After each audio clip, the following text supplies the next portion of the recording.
Hey, what the hell are you doing here, boy? Can't you read? Brad Sinclair's voice boomed across the construction site.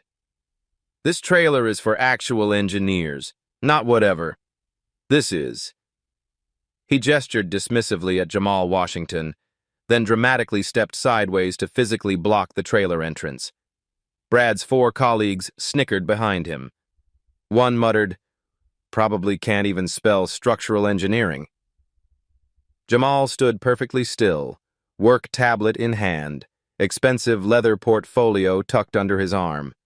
His safety vest bore the same company logo as the others, yet Brad treated him like contamination.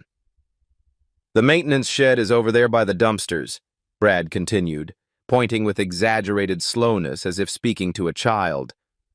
"That's more your skill level." 20 construction workers had stopped working entirely. Phone cameras emerged from pockets. Have you ever been judged so completely wrong that the truth would destroy everyone who doubted you? The timestamp on Jamal's tablet read 2:47 p.m. In the corner, a small notification blinked.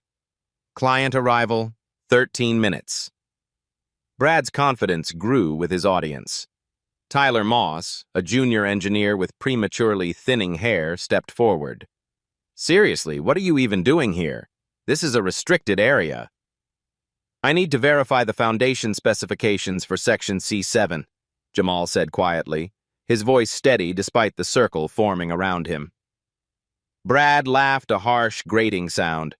"Verify? You?" He turned to his colleagues. "Did you guys hear that? He wants to verify our work." The other engineers joined in.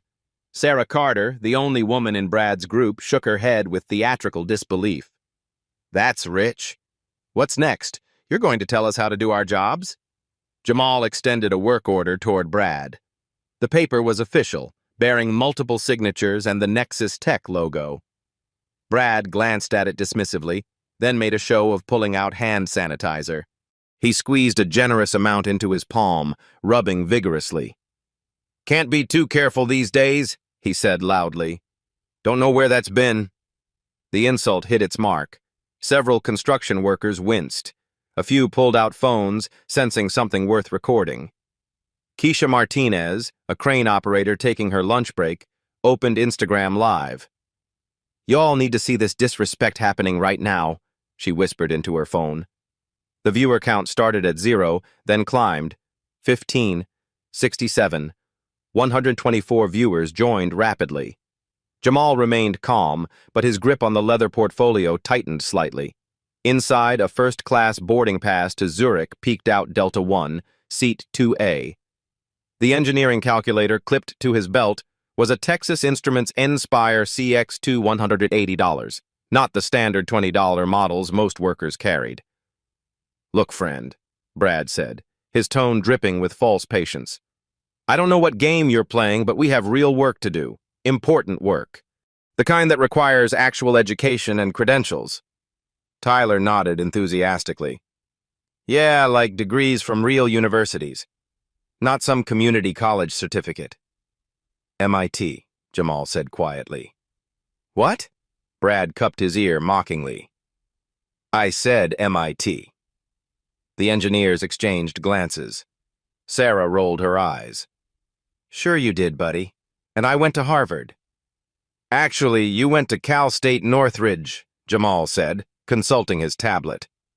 "Class of 2019, 3.2 GPA. Your senior thesis was on sustainable concrete mixtures." Sarah's face flushed. "How do you—" "Public records, professional licensing database. Your PE application is online." The circle grew tighter. More workers gathered, sensing drama. Keisha's livestream viewer count hit 347. Comments flooded in. "This is getting wild. Why are they treating him like that? White privilege in action." Site manager Dave Henley emerged from the main office trailer, clipboard in hand. He was a thick-set man in his 50s, with permanently sun-weathered skin and the tired expression of someone managing too many moving parts. "What's the commotion here?" Dave asked, then spotted Jamal. His face immediately shifted to annoyance. "Jamal, what's the problem now? These gentlemen are trying to work." The assumption was instant and obvious. Jamal was the problem, not the solution. "No problem, Dave," Jamal replied evenly. "Just trying to access the engineering documents for Section C7. There's a potential issue with the foundation depth calculations." Brad stepped forward aggressively. "Dave, this guy is disrupting our workflow. He's claiming he needs to verify our engineering work. Can you believe that?" Dave's expression hardened. "Jamal, you're maintenance staff. You don't verify anything. These are licensed professional engineers. They know what they're doing." "Actually," Jamal began. "Actually nothing," Dave cut him off. "You're out of line, way out of line." Tyler smirked. "Maybe he should stick to fixing toilets and leave the thinking to us." The comment drew nervous laughter from Brad's group, but the construction workers weren't laughing. Several shook their heads in disgust. A few more phones appeared, recording angles. Keisha's live stream exploded. Viewer count, 891, 1,205, 1,847. The comments section moved too fast to read. "Call them out. This is exactly what's wrong with America. Get his name. Get all their names." Jamal opened his leather portfolio and pulled out a small notebook. He began writing calmly, documenting names, times, exact quotes. His handwriting was precise, methodical. "What are you writing?" Brad demanded. "Notes." "Notes about what?" "This conversation. For the record." Brad's confidence faltered slightly. "What record? Are you threatening us?" "I'm documenting discrimination in the workplace. California Labor Code Section 1102.1. Federal contract compliance issues, standard procedure." The legal terminology hung in the air. Dave looked uncertain for the first time. The engineers exchanged worried glances. Jamal's tablet chimed. Another notification. "Client arrival, 8 minutes." In the distance, black town cars approached the site entrance. 3 vehicles, moving with purpose. Through the windshield of the lead car, a woman in an expensive suit spoke rapidly into her phone. But none of the engineers noticed. They were too focused on the man they'd already decided didn't belong. "Look," Dave said, trying to regain control. "I don't know what your angle is here, Jamal, but this stops now. Get back to your assigned area or go home. Your choice." Jamal closed his notebook with deliberate precision. He looked around the circle of faces, some hostile, some uncertain, others openly filming the confrontation. "My assigned area," he repeated slowly, "is Section C7, Foundation Integrity Review, Priority 1. The timer on his tablet continued counting down. 7 minutes, 23 seconds. The black town cars were closer now, their tinted windows reflecting the afternoon sun. But Brad's attention remained fixed on Jamal, his engineering pride wounded by the challenge. "Priority 1? Brad's voice rose. "Who the hell do you think you are giving priorities around here?" Keisha's live stream viewer count hit 2,847. Her whispered commentary kept pace with the drama. "Y'all, this is getting real bad real fast. They got this brother surrounded like he committed some kind of crime." Dave pulled out his radio. "Security to Engineering Trailer 3. We have a situation." The word situation carried weight. On construction sites, situations meant delays. Delays meant money. Money meant corporate attention, the kind nobody wanted. Tyler stepped closer to Jamal, emboldened by Dave's radio call. "You know what I think? I think you're some kind of activist, one of those troublemakers looking to cause problems." "Yeah," Sarah added. "Probably trying to set us up for some lawsuit or something. That's why he's taking notes." The construction workers formed a loose outer circle now, their interest palpable. This wasn't just workplace drama, this was the kind of confrontation that revealed character. Phones recorded from multiple angles, creating a digital jury of witnesses. Marcus Rodriguez, a veteran foreman with 20 years on construction sites, shook his head in disgust. "This ain't right," he muttered to his crew. But he kept his voice low. Speaking up could mean problems with management, and he had bills to pay. Jamal's tablet chimed again. "Client arrival, 5 minutes, 12 seconds. "What keeps beeping on that thing?" Brad demanded. "Notifications." "Notifications from who?" Jamal didn't answer. He was studying the faces around him with an expression that was becoming increasingly unreadable. The expensive calculator on his belt caught the light. The leather portfolio under his arm bore subtle gold initials, JW, PhD, but nobody looked closely enough to read them. Two security guards approached Jorge Martinez and Tony Williams, both in their 40s, both looking like they'd rather be anywhere else. Site security meant managing drunken workers and equipment theft, not whatever this was becoming. "What's going on, Dave?" Jorge asked. "This gentleman," Dave gestured toward Jamal, "is refusing to follow proper site protocols. He's disrupting the engineering team." Tony looked at Jamal, then at the circle of engineers. Something in his expression suggested he'd seen this kind of disruption before. His own son was studying engineering at UC Davis, one of only 3 black students in his program. "Sir, what's the issue here?" "No issue," Jamal replied calmly. "I'm performing my assigned duties, reviewing foundation specifications for Section C7. Brad exploded. "He's not assigned to anything. He's a maintenance staff trying to interfere with professional engineering work." The livestream comments were moving too fast for Keisha to read, but she caught fragments. "Call the police on them. This is 2024, not 1954. Where is HR? Viewer count, 4,921 and climbing." A new voice joined from the crowd. "Hey, Brad," called out Danny Morrison, an electrician who'd worked with Brad on 3 previous projects. "Maybe ease up a little?" Brad whirled around. "Excuse me? You want to tell me how to handle my job site?" "Just saying, man. Guy's just trying to do his work." "His work?" Tyler laughed harshly. "Danny, stick to the running wire. Leave the thinking to people with actual degrees." The insult stung. Danny had 2 years of electrical engineering training, but no degree. Budget constraints had forced him to drop out and enter the trades. The comment reminded everyone of the rigid class structure that governed construction sites. Jorge looked uncomfortable.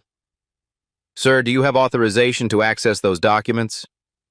Jamal reached for his portfolio. "Don't touch anything," Tyler interrupted. "He could be stealing proprietary information." The accusation shifted the entire dynamic. Now it wasn't just about respect or protocol, it was about corporate espionage, theft, criminal activity, the kind of charges that destroyed careers and lives. Dave's radio crackled. "Security, what's your status?" "Still assessing the situation," Jorge replied, his voice tight with uncertainty. Sarah pulled out her own phone. "Maybe we should call the real police. If he's trying to steal engineering documents." The threat hung in the air like smoke. Everyone understood the implications. A black man accused of theft on a corporate construction site. Police involvement. The potential for escalation beyond anyone's control. Tony shifted uncomfortably. He'd seen too many situations like this spiral out of control. "Maybe we should just—" "Call corporate security," Brad interrupted. "Get some real professionals down here who know how to handle situations like this." Jamal's expression never changed, but his grip on the portfolio shifted slightly. His other hand moved to his tablet, where the countdown continued. 3 minutes, 47 seconds. Keisha's live stream was going viral in real time. Shares were multiplying exponentially. Local news stations were already monitoring social media feeds for breaking stories. The viewer count hit 6,789. "You know what?" Brad said, his voice gaining dangerous confidence. "I think we should definitely call the cops. This whole thing smells fishy. Guy shows up claiming to be some kind of engineer, trying to access classified documents, taking notes on everyone. That's not what's happening here, Jamal said quietly. Oh, it's not? Tyler stepped forward aggressively. Then what is happening? Because from where I stand, it looks like some maintenance worker got ideas above his station and decided to cause trouble for his betters. The word betters landed like a slap. Even some of the construction workers winced. Marcus Rodriguez clenched his fists. Danny Morrison stepped forward slightly, as if preparing to intervene. Keisha's live stream erupted. Did he just say betters? Record everything. These people are sick. The viewer count hit 8,433. A new player entered the scene. Janet Williams, the site's safety coordinator, emerged from the main office. She was a no-nonsense woman in her 50s who'd built her career navigating male-dominated construction environments. What's this crowd about? She demanded. We've got OSHA inspectors arriving any minute, and you're all standing around like it's a block party? Dave looked relieved to see the authority he recognized. Janet, we've got a problem with this maintenance worker. He's refusing to follow protocols. Janet looked at Jamal, then at the circle of engineers. Her expression was unreadable, but her experience told her something wasn't adding up. Maintenance workers didn't carry leather portfolios or expensive calculators. What protocols exactly? She asked. Access to engineering documents, Brad said quickly. He's demanding to see classified foundation specifications. Janet's eyebrows rose. Foundation specs weren't typically classified, and maintenance workers occasionally needed access for repair work. But before she could ask more questions, Sarah was already dialing. I'm calling the police, Sarah announced. Let them sort this out.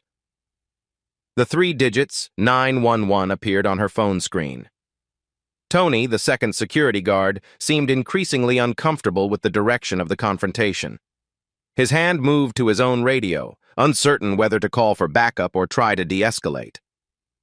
But before anyone could make another move, a new voice cut through the tension. Excuse me? Is there a Dr. Washington here? Everyone turned. A woman in an expensive navy suit was walking toward them, flanked by 2 men in equally impressive attire. Margaret Carter, VP of Corporate Real Estate for Nexus Tech, looked exactly like someone accustomed to having her questions answered immediately. Behind her, the black town cars sat with engines running, their occupants visible through partially opened windows. These weren't local managers or site supervisors. These were corporate executives, the kind whose time was measured in thousands of dollars per hour. Dr. Washington, Brad repeated, his voice cracking slightly. There's no doctor here.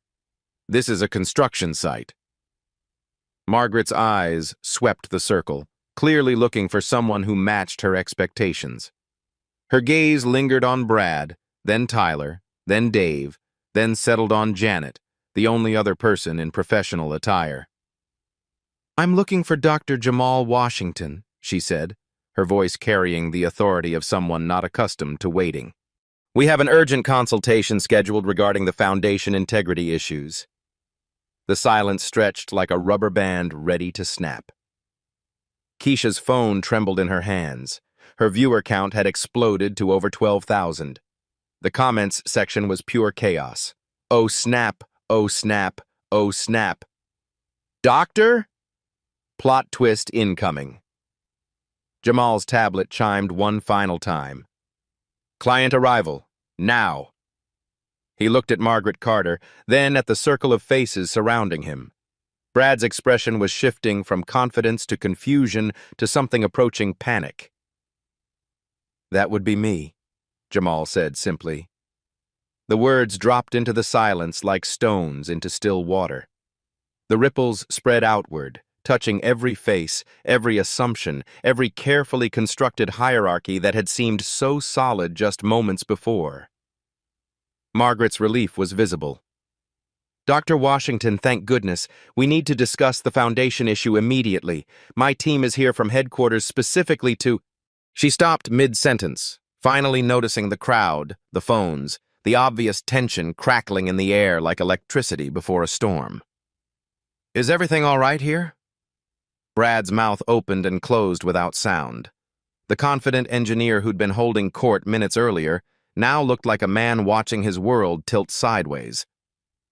"Dr. Washington? But you're—" "Black?" Jamal supplied quietly. "Yes, I noticed that too." Tyler stepped back involuntarily, as if the revelation had physical force. "Wait, you're actually a doctor?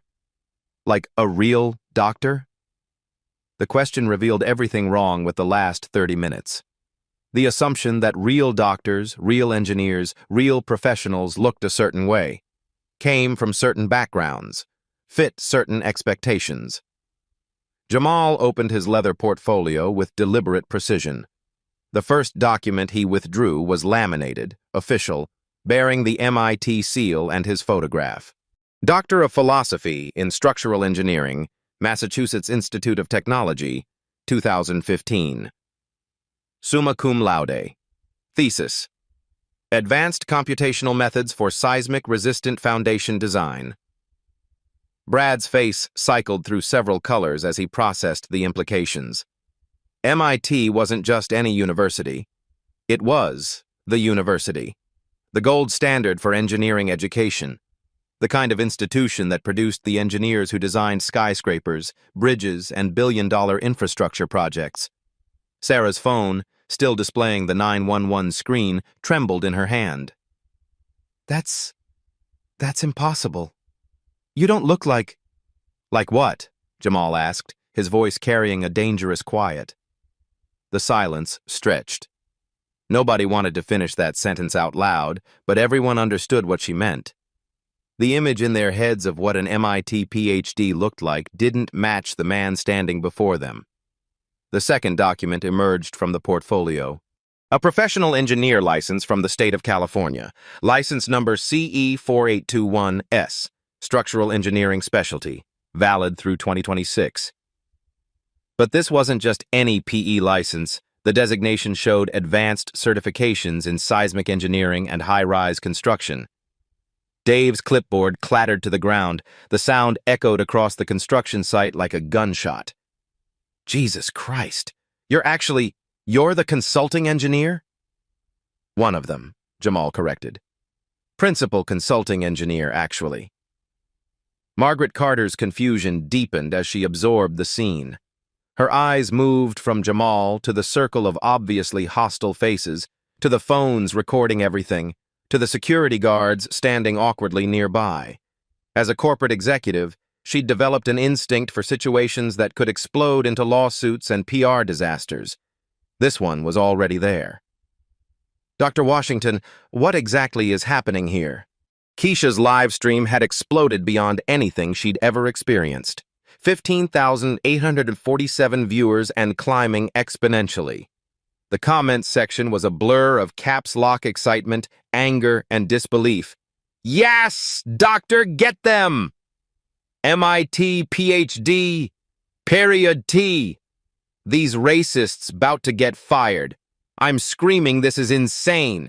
Somebody better lose their job." Local news stations were already monitoring the feed. Social media managers at major corporations were taking notes, preparing crisis response strategies for their own companies.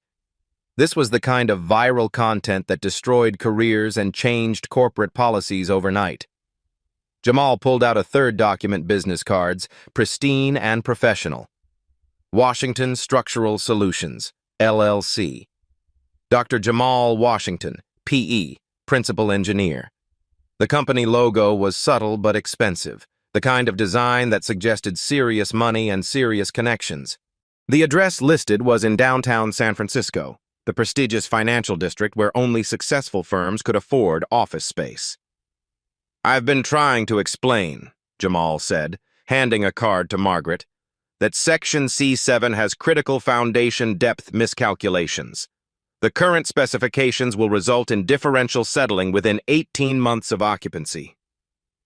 Margaret's face went pale. Differential settling wasn't just an engineering problem, it was a legal nightmare. Buildings that settled unevenly cracked. Cracked buildings meant lawsuits. Lawsuits meant millions in damages and destroyed reputations. Differential settling?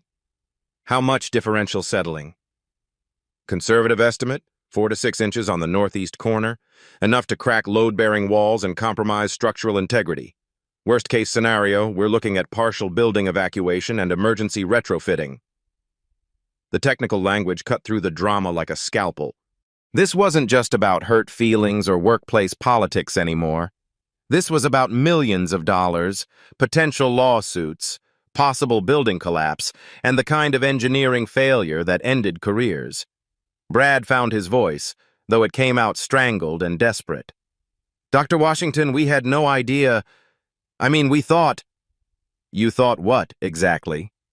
Jamal's voice remained calm, but there was steel underneath. That maintenance workers can't read engineering specifications? That black men can't hold advanced degrees? That someone wearing work clothes couldn't possibly understand structural engineering? The questions hit like hammer blows. Each one exposed another layer of assumption, another level of unconscious bias that had shaped the last half hour. Tyler was backing away now, his face flushed with embarrassment and growing panic. We made a mistake. Obviously, we made a mistake. Yes, Jamal agreed. You did. Multiple mistakes, documented mistakes. Margaret Carter was starting to piece together what had happened, and her expression was hardening by the second. As VP of corporate real estate for a Fortune 500 company, she'd seen enough discrimination lawsuits to recognize one brewing. The legal implications were staggering. Federal contract compliance violations, workplace discrimination, interference with professional services, the kind of case that employment lawyers dreamed about. Dr. Washington, she said carefully, were these individuals preventing you from performing your contracted duties? The question hung in the air like a sword. Everyone understood the implications. Interference with contracted services was a breach of federal regulations. Discrimination in the workplace violated multiple state and federal laws. Federal contract compliance violations could result in massive penalties and loss of government contracts worth hundreds of millions. Jamal consulted his notebook, the one where he'd been documenting everything with the precision of someone who understood that details mattered in legal proceedings. At 2:47 p.m., Mr. Sinclair refused me access to engineering documents and directed me to the porta-potties, suggesting my proper place was with waste management facilities. Jesus, Margaret whispered. At 2:51, Mr. Moss suggested I couldn't spell structural engineering, implying intellectual inadequacy based solely on my appearance. At 2:53, Ms. Carter implied I attended community college rather than a real university, again making assumptions about my educational background. Each timestamp, each quote, each detail was being recorded not just in Jamal's notebook, but by dozens of phones and one very active live stream. The evidence was overwhelming and undeniable. At 2:55, Mr. Henley called me out of line for requesting access to foundation specifications that I'm contractually obligated to review. At 2:57, security was called to remove me from the premises for performing my assigned duties. Sarah's phone finally slipped from her nerveless fingers, clattering on the concrete.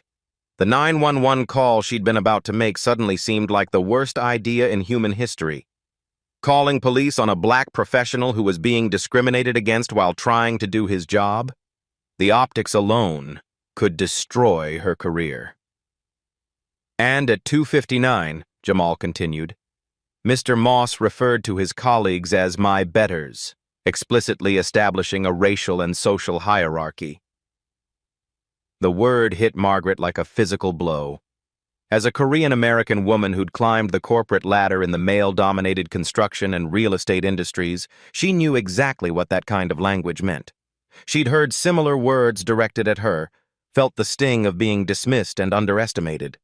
Mr. Moss, she said, her voice carrying the authority of someone who signed paychecks and determined career trajectories, did you actually use that word?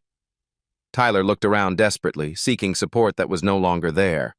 His colleagues had abandoned him, stepping back as if his career failure might be contagious.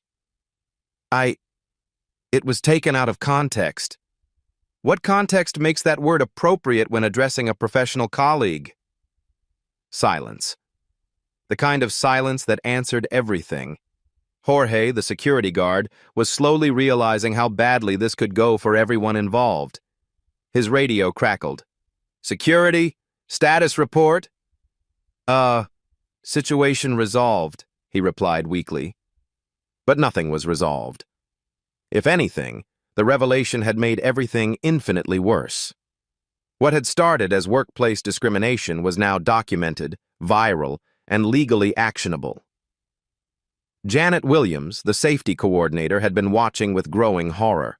As one of the few women in site management, she understood workplace dynamics better than most. "Dave," she said quietly, "do you understand what just happened here?" Dave looked like a man who'd just watched his career explode in real time. 23 years in construction management, and it might all end because he'd made assumptions about a black man in work clothes. "Janet, we didn't know." "That's the problem," she replied. "You didn't know, but you acted anyway. You made decisions based on appearances instead of facts." Margaret was pulling out her own phone now, but not to call 911. She was calling corporate legal, the employment law specialists who handled discrimination cases and federal compliance issues. "This is Margaret Carter. I need the employment law team on standby immediately. We have a potential federal compliance violation at the Nexus construction site." The live stream viewer count hit 22,000. Local news stations were already dispatching crews. Twitter was exploding with shares and retweets. Justice. For Jamal was starting to trend nationally. Corporate communications teams across Silicon Valley were taking notes, updating their crisis management protocols. But Jamal wasn't finished. He had one more revelation that would change everything. "Ms. Carter," he said, addressing Margaret directly, "I need to inform you that this incident has been live-streamed to over 20,000 viewers and recorded by multiple witnesses. But more importantly, I need you to understand the full scope of the foundation problem." He opened his tablet, displaying detailed engineering schematics that made Brad's team look like amateurs. "The differential settling I mentioned? It's not just Section C7. The entire northeast quadrant of the building is compromised. We're looking at potential structural failure that could affect the safety of 300 future occupants." Margaret's phone call paused mid-dial. This wasn't just about discrimination anymore. This was about life and death. Margaret Carter's phone buzzed with an incoming call. The caller ID showed legal priority line. She answered immediately, putting it on speaker without thinking. "Margaret, this is Patricia Valdez from Legal. We're monitoring social media alerts for the company. There's a viral live stream from your construction site. Over 30,000 viewers now. What's happening?" The number hit the crowd like cold water. 30,000 people watched. Keisha's hands shook as she held her phone, the weight of the moment suddenly overwhelming. "Patricia," Margaret said carefully, "I'm going to need you to conference with HR Director Hamilton and Chief Operating Officer Reynolds. We have a situation that requires immediate executive attention." While Margaret coordinated the call, Jamal opened his tablet fully, revealing engineering software that cost more than most people's cars. The screen displayed a three-dimensional model of the entire Nexus Tech building, with stress analysis overlays showing critical failure points highlighted in red. "The foundation issues extend beyond Section C7, Jamal continued, his voice carrying the authority of someone who understood exactly how serious this was. "The geological survey missed a subsurface clay layer that extends 47 feet deeper than anticipated." Brad's face went white. Clay layers meant shifting soil, unpredictable settling, and the kind of engineering nightmare that destroyed buildings and careers. That's impossible. We did comprehensive soil analysis." "Yes, you did," Jamal agreed, swiping to display the original geological report. "But you missed the secondary clay stratum because your bore samples only went to 60 feet. Industry standard for buildings this size is 90 feet minimum. Tyler stepped forward desperately. Dr. Washington, surely we can work together to— Mr. Moss, Jamal interrupted. According to your PE license application, you graduated from Cal Poly San Luis Obispo in 2021. How many high-rise foundation projects have you actually engineered? The question was surgical in its precision. Tyler's experience was limited to residential projects and small commercial buildings. Nothing approaching the complexity of a 12-story tech headquarters. That's not relevant. It's extremely relevant. This building will house 347 employees. The total construction value is $847 million. The liability exposure if the foundation fails is approximately $2.3 billion in damages, plus potential manslaughter charges if anyone dies in a collapse. The numbers hit like physical blows. Margaret's conference call was connecting, and she could hear voices joining the line people whose decisions would determine careers and corporate futures. Margaret Carter here. I'm on site with Dr. Jamal Washington, our principal consulting structural engineer. Dr. Washington, can you brief the executive team on the situation? Jamal's voice carried across the construction site with calm professionalism. Good afternoon. We have two critical issues that require immediate attention. First, a foundation engineering problem that threatens building safety. Second, a documented pattern of workplace discrimination that has prevented me from addressing the engineering issue. Patricia Valdez, Chief Legal Counsel. Dr. Washington, what exactly happened regarding the discrimination? Jamal consulted his notebook again. At 2:47 p.m., I was prevented from accessing engineering documents by site personnel who assumed, based on my appearance, that I was maintenance staff rather than the contracted consulting engineer. The interaction was recorded by multiple witnesses and live-streamed to over 30,000 viewers. Sarah Carter looked like she wanted to disappear into the concrete. Her earlier threat to call police on a black professional was being broadcast to a national audience. Dr. Washington, came a new voice from the speaker. This is COO Reynolds. What's your assessment of the legal exposure? Significant. California Labor Code 1102.1 covers workplace discrimination. Federal Contract Compliance Regulations under Executive Order 11246 apply to all government contractors. Nexus Tech holds $340 million in federal contracts that could be jeopardized by discrimination violations. The silence from the phone was deafening. $340 million in federal contracts represented nearly 15% of Nexus Tech's annual revenue. Margaret pulled out her laptop, accessing internal databases in real time. Dr. Washington, I'm looking at your contract now. Washington Structural Solutions holds our primary engineering consultation agreement, valued at $23.4 million over 3 years. Correct. With a termination clause that includes a $2.3 million penalty fee if services are interrupted due to client-side interference. Brad's knees nearly buckled. The discrimination had officially cost the company millions, potentially tens of millions if federal contracts were reviewed. Dr. Washington, Patricia Valdez's voice carried the weight of someone calculating legal exposure in real time. What would you need to resolve both the engineering and discrimination issues? Jamal had clearly anticipated this question. For the engineering problem, immediate access to all foundation specifications, authority to implement emergency stabilization measures, and a 48-hour deadline to redesign the Northeast Quadrant Foundation. And for the discrimination issue?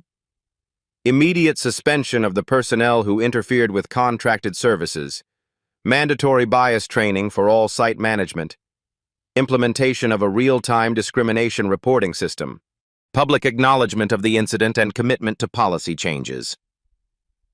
Dave Henley, who had been silent since the revelation, finally spoke up. Dr. Washington, I want to apologize. We made assumptions. Mr. Henley, COO Reynolds interrupted from the phone. Please don't say anything else. Legal will handle this. But the damage was done. Dave's partial admission was being live-streamed to 35,000 viewers and recorded by multiple phones. Margaret was typing rapidly on her laptop, pulling up personnel files. Brad Sinclair, 12 years with the company. Tyler Moss, 18 months. Sarah Carter, 3 years. Dave Henley, site manager for 7 years. Each name was a potential lawsuit, a potential termination, a potential federal compliance violation. "Ms. Carter," Jamal said, "I need to show you something that will clarify the urgency of this situation." He opened a specialized engineering application that displayed real-time stress analysis. The building model rotated slowly, showing load distribution patterns that would make any structural engineer nervous. The current foundation design will result in a 6-inch differential settlement within the first year of occupancy. By year 3, we're looking at 8 to 10 inches of movement. That level of structural stress will cause catastrophic failure. Define catastrophic failure, COO Reynolds requested. Partial building collapse, potential loss of life, complete structural condemnation, total loss of the $847 million investment. The live-stream comments were exploding with engineering students and professionals who understood the implications. Holy shit, 10-inch settlement equals death trap. I'm a structural engineer, this is terrifying. Somebody better fix this immediately. Margaret's laptop chimed with an urgent email. I'm receiving a message from our insurance carrier. They're monitoring the live stream and requesting immediate clarification on liability coverage. Insurance companies didn't monitor social media unless they were calculating massive potential payouts. Dr. Washington, Patricia Valdez said, if we agree to your terms, what's your timeline for resolving the foundation issue? 48 hours for emergency stabilization, 6 weeks for complete foundation redesign, 3 months for implementation. And if we don't resolve this immediately, I'll be obligated to file safety violations with the State of California Division of Occupational Safety and Health. Building permits will be suspended, construction will halt. The entire project will be delayed by a minimum 18 months. Brad made one final desperate attempt to salvage his position. Dr. Washington, surely we can work as a team. Mr. Sinclair, Jamal replied with ice-cold professionalism, you called me boy and directed me to the porta-potties. You questioned my right to access engineering documents and suggested I was theft. There is no team here, team. The finality in his voice was absolute. Brad's career was over, and everyone knew it. Margaret's phone buzzed with another urgent call. This is our stock analyst. The live stream is affecting our share price. We've dropped 2% in the last 10 minutes. 2% of Nexus Tech's market capitalization was approximately $180 million. The discrimination had officially cost more money than anyone could calculate. Dr. Washington, COO Reynolds said, we accept your terms. Full authority to address the engineering issues. Immediate personnel actions regarding the discrimination. Whatever you need. I'll need that in writing. Contract amendment. Legal signatures. Full indemnification for project delays caused by the discrimination. You'll have it within the hour. Jamal closed his tablet with satisfaction. Then let's get to work. We have a building to save. Within 2 hours, the corporate machinery of justice moved with ruthless efficiency. Margaret Carter's laptop displayed termination letters, suspension notices, and policy changes that would reshape how Nexus Tech operated. Brad Sinclair, Margaret announced to the assembled crowd. Effective immediately. Suspended without pay, pending full investigation. Professional engineer license under review by the California Board of Professional Engineers and Land Surveyors. Brad stood frozen, still processing how completely his life had changed in a single afternoon. 12 years with the company, gone. His PE license, the foundation of his career, under official scrutiny. The discrimination wasn't just a workplace issue, it was a professional ethics violation that could end his engineering career permanently. Tyler Moss, terminated immediately for discriminatory conduct and violation of federal contract compliance standards. Tyler had already started walking toward the parking lot, his company hard hat abandoned on a concrete barrier.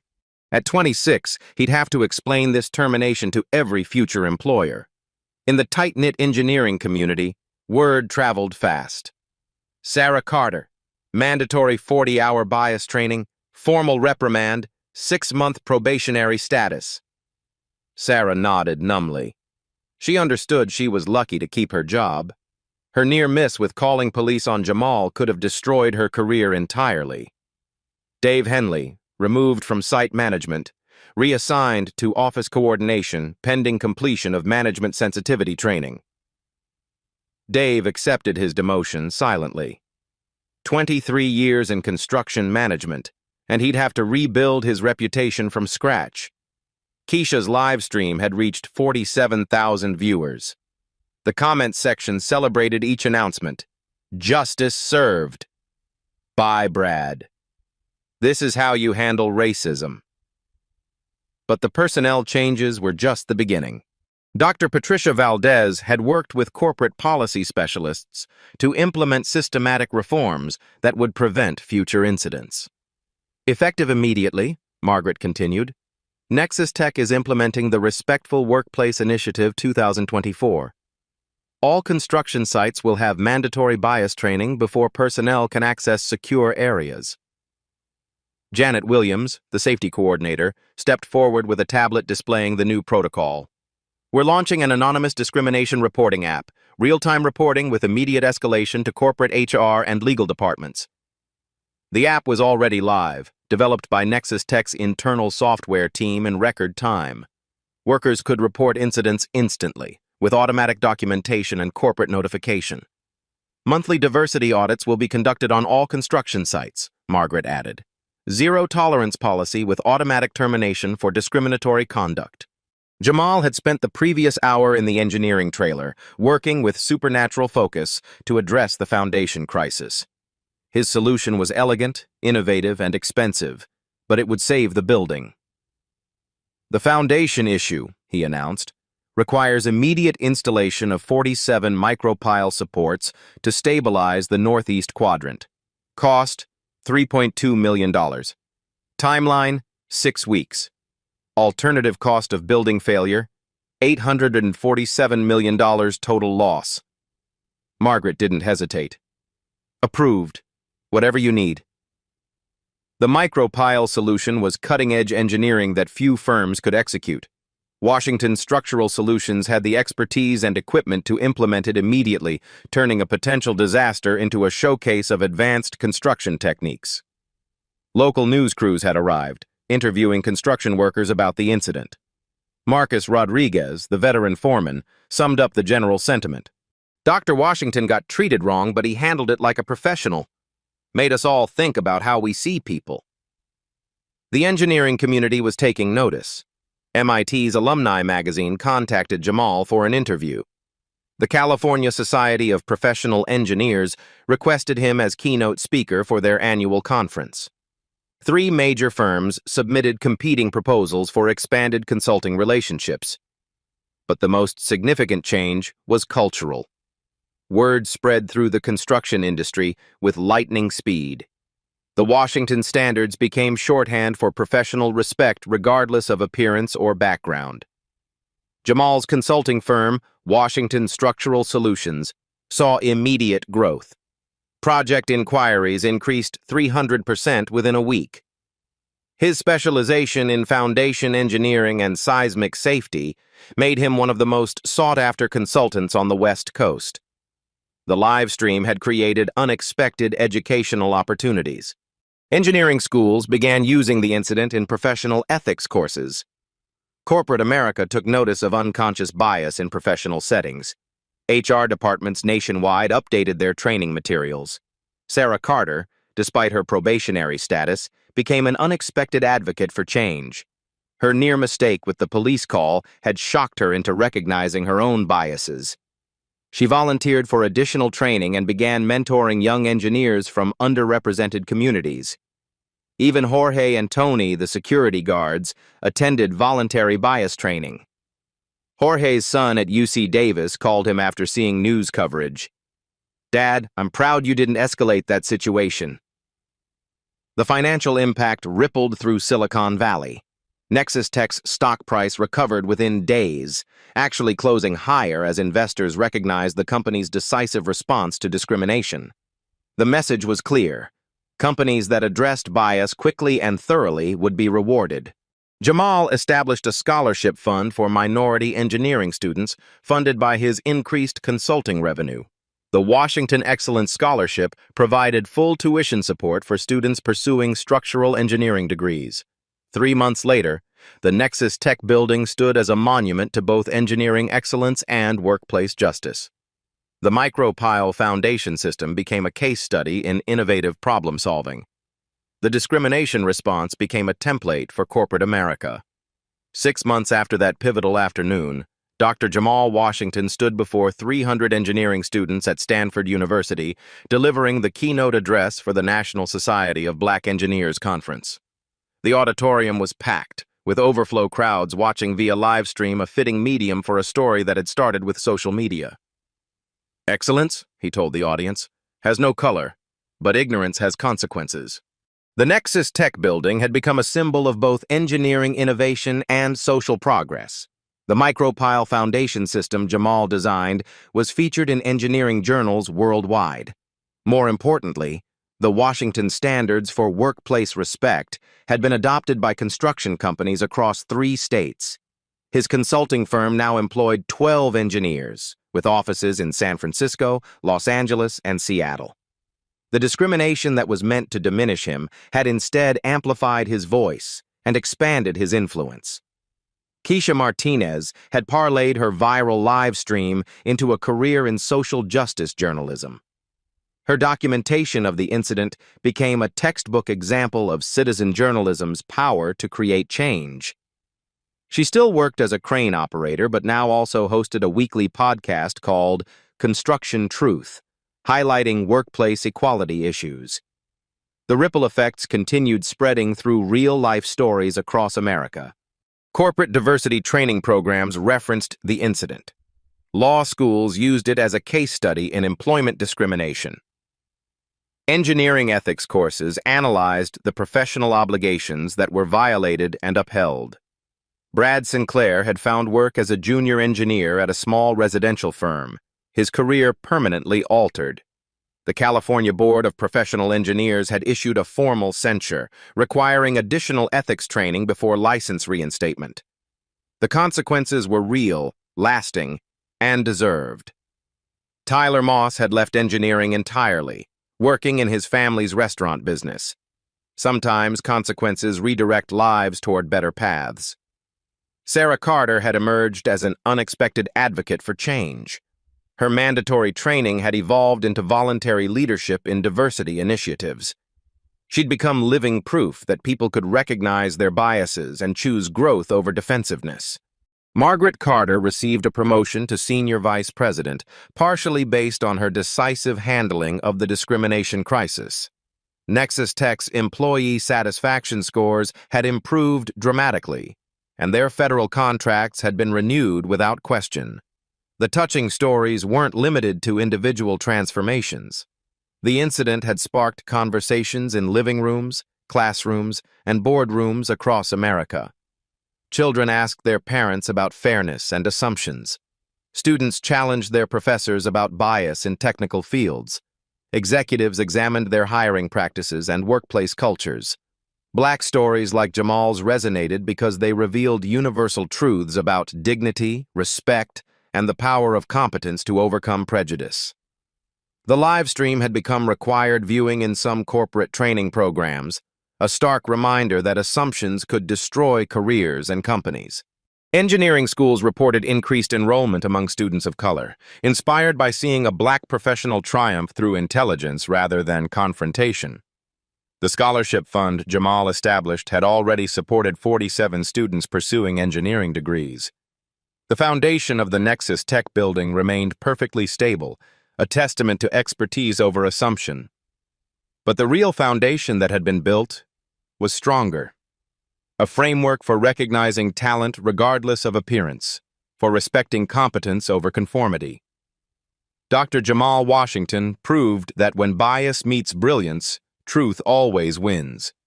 But victory requires witnesses, documentation, and the courage to stand firm when assumptions crumble around you. Your voice matters in these moments. When you witness workplace injustice, speak up. When you see discrimination, document it. When competence is questioned based on appearance, demand evidence over assumption. Have you experienced similar treatment in your workplace? Share your story in the comments below. Your experience could be the catalyst for someone else's courage. If this story moved you, subscribe to Black Soul Stories for more accounts of triumph over adversity. Hit that notification bell because every week we showcase the brilliance that bias tries to hide. Excellence speaks every language, represents every color, and deserves every opportunity. What will you do the next time you witness injustice trying to silence competence? Share this video. Let the world know that assumptions have consequences, but truth has power. The foundation is strong. The story continues. Your chapter starts now.